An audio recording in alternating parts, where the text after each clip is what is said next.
स्कंद पुराण। शंख तीर्थ की उत्पत्ति और उसमें स्नान से राजा चमत्कार और कुष्ठ रोग की निवृत्ति और राजा ब्राह्मणों के लिए श्रेष्ठ नगर का निर्माण कराकर दान देना। सूजी कहते हैं, तदनंतर राजा चमत्कार तपस्या से तत्पर होकर भिक्षान नियमित आहार करते हुए प्रभास आदि संपूर्ण क्षेत्रों में भ्रमण करने लगे, परंतु उन्हें कहीं कोई मंत्र औषधि या तीर्थ प्राप्त नहीं हुआ।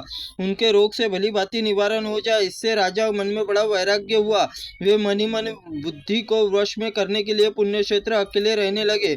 उनमें अपने आप गिरे हुए सूखे पत्ते चबाते हुए रात दिन भूमि पर सोते थे। मद और अहंकार उन्हें छू भी नहीं गए थे। तदनंतर कुछ काल के बाद उन्होंने तीर्थ यात्रा किए जाने वाले बहुत से श्रेष्ठ ब्राह्मणों को देखा। उन सब ने विनीत भाव से प्रणाम करके, विप्र और मैं अनर्थ देश का सूर्यवंशी राजा हूँ, मेरा चमत्कार है, इस समय मेरे सारे शरीर में कोढ़ फैल गई है।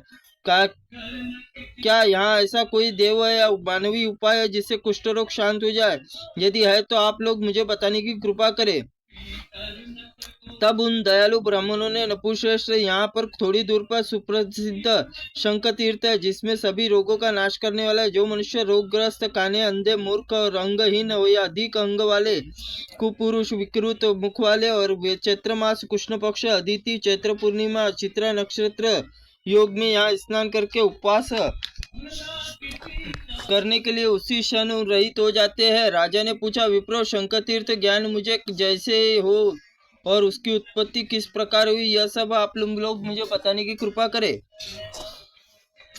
ब्राह्मण बोले, राजन, पूर्व काल में पृथ्वी पर लिखित नाम से एक प्रसिद्ध श्रेष्ठ मुनि रहते थे। शांडल्य मुनि के पुत्र थे। उन्होंने छोटा भाई नाम शंख था और अपने बड़े भाई की भांति धर्मशास्त्र ज्ञाता थे। कंद मूल फल का आहार खाकर सदैव ही तपस्या में संलग्न रहते थे। एक दिन शंख भूख अत्यंत पीड़ित होकर लिखित आश्रम गए और उन्होंने लिखित को आश्रम में सुना कि वह फल अपने ही है। ऐसा मानकर शंख ने उस फल को तोड़ लिया और उन्होंने खा लिया। उसे मैं लिखित ने अपने शिष्य के साथ वहाँ है और शंख को फल लिए देखकर क्रोधपूर्वक बोले, तुमने मेरे दिए फल बिना फली कैसे ले लिए? तुम यह नहीं समझते कि किस प्रकार बिना पूछे लेने से चोरी रूप दोषबंध जानना पड़ता है। शंख बोले, द्विजय श्रेष्ठ, जो आपने कहा वो कुछ कहा है वह सत्य है, पर मैंने सुने आश्रम में यह फल लिया है, अतः मेरे चोरी का उचित दंड दीजिए। मेरा ऐसा यह लोक में परलोक में दोनों सुखद हो। तब लिखित ने उसी क्षण अपने भाई शंख के दोनों हाथ कटवा दिए। हाथ काटे जाने पर शंख आश्रम में लौट गए और पुनः अपने बड़ी घोर तपस्या के लिए संतुष्ट होकर महादेव जी का प्रत्यक्ष दर्शन का ब्राह्मण मनोवांछित। शंख बोले, मेरे दोनों हाथ पुनः पूर्वत हो जाए। तीर्थ में मेरे नाम से प्रसिद्ध अंगहीन अधिकार रोगग्रस्त स्नान करने से शीघ्र ही फिर से नवीन और नूतन हो जाए। शरीर निर्दोष शरीर प्राप्त कर ले। भगवान श्री ने, विपेंद्र, आज से यह तुम्हारे तीर्थ से नाम से विख्यात होगा। चैत्र मास शुक्ल पक्ष चंद्रमा चित्रा नक्षत्र स्थित होकर समय पर न्यूनांग अधिकांग मनुष्य यहाँ स्नान करेगा, वह स्वर्ण के समान सुरवंग सुंदर हो जाएगा। वहाँ दिन में श्राद्ध करने से पितर लोग उत्तम तृप्ति प्राप्त होंगे। विप्र, चैत्र मास शुक्ल पक्ष आज ही तीरे पर चंद्रमा चित्रा नक्षत्र योग जाएगा। उसमें उपवास पूर्वक भली भांति स्नान करने पर तुम दोनों तत्काल पूर्वत सुंदर रूप से युक्त हो जाएंगे। ऐसा कहकर भगवान शिव अंतर ध्यान हो गए और शंख मुनि कुपुत काल में तीसरे स्नान में स्नान करते ही उन्हें पूर्वत हो गए।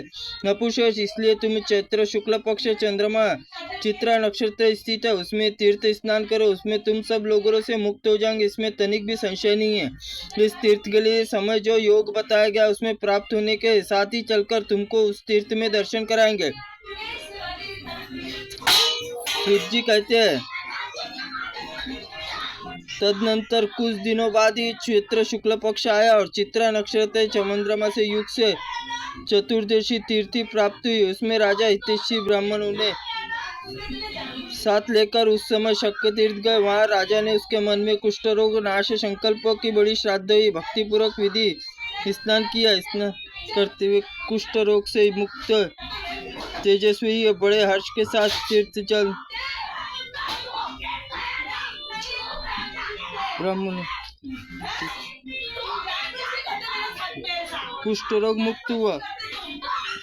अन्य मैं राजा नहीं करूंगा, इस तीर्थ में रहकर सदा तप करूंगा। यह राज्य, देश, हाथी, घोड़ा तथा जो कुछ वैभव मेरे अधीन है, सब कुछ मुझ पर अध्ययन करो। कृपा पूर्वक आप लोग ग्रहण करें। ब्राह्मण लोग, नपुंसक, हम लोग राज्य की रक्षा के लिए असमर्थ हो, तुम्हें लेने की क्या लाभ हुआ?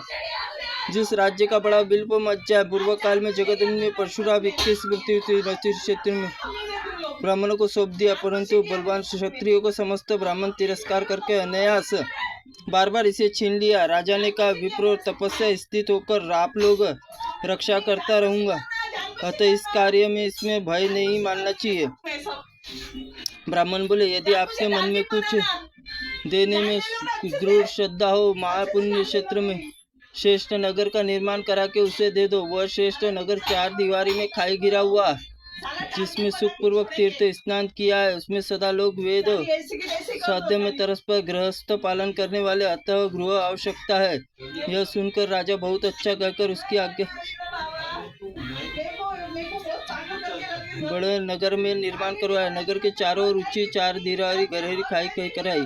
इसमें मनोहर नगर में लंबाई चौड़ाई कोष्ठक थी। इस प्रकार उत्तम नगर का निर्माण हो जाने पर राजा ब्राह्मण पैर धोए, जिसमें योग्यता गृह शास्त्र विधि दान किए।